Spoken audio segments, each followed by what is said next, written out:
In iOS 14 and iPadOS 14, massive updates are coming to controllers. So today I'm going to provide some insight into what's actually new with these controllers. Just a disclaimer, this whole video is being demonstrated with the iOS 14 and iPadOS 14 public beta.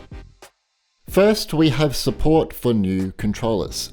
Apple have added support for Xbox Elite Wireless Controller Series 2 and Xbox Adaptive Controller.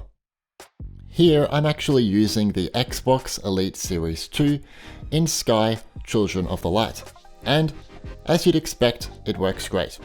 Apple has not confirmed if more controllers will be supported. Specifically, I'm looking at the Nintendo Switch Pro controller. Please! You can now plug a controller directly into an iPad Pro using a USB connection. Keep in mind, if you unplug the controller, it will disconnect from the iPad Pro. This is a small update, but it's still great if you want to skip messing around with Bluetooth.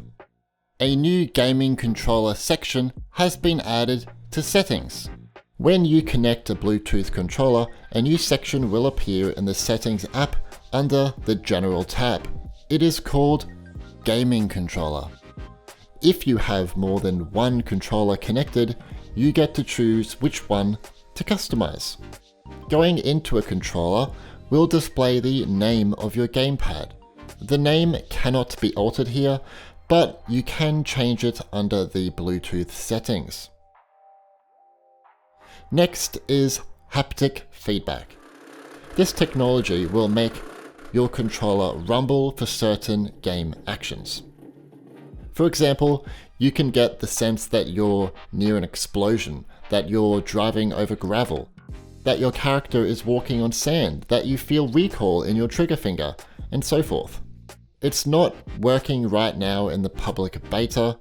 That said, developers can start updating their apps, so haptic feedback is ready for when the official release comes later in the year.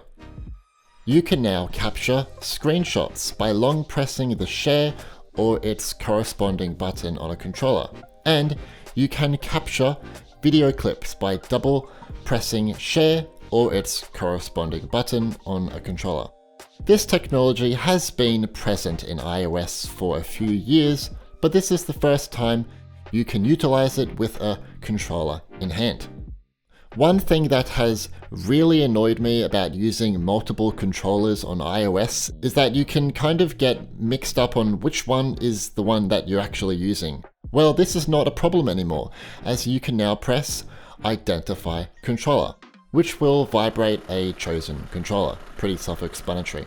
I've honestly spent so much time just pressing that button and seeing the controller just vibrate on my table. It's pretty funny.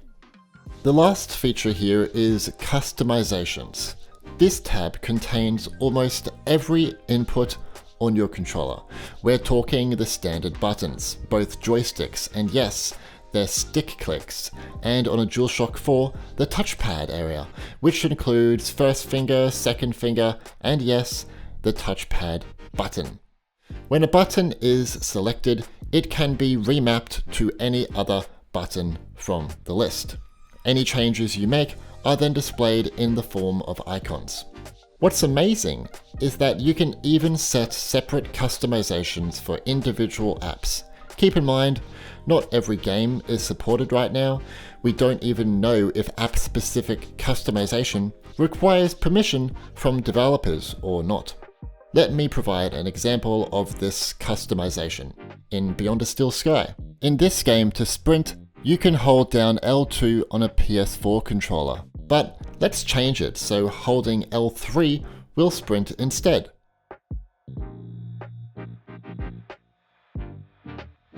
Much better. You don't have to restart an app either. All of this is applied immediately. I really hope we are allowed to do this for games that don't have controller support. This would be great for racing games, first-person games, or shooters that are just not suited for a touchscreen in the first place. Sadly, you can't manually change the light bar color on a DualShock 4 controller. That said, developers we'll be able to change it to different colors depending on what is happening in game. You know, green for full health or red for low health. And last, motion sensor support is coming. So this is not supported in the public beta to my knowledge, but soon developers can allow players to use the gyroscope and accelerometer on their controller.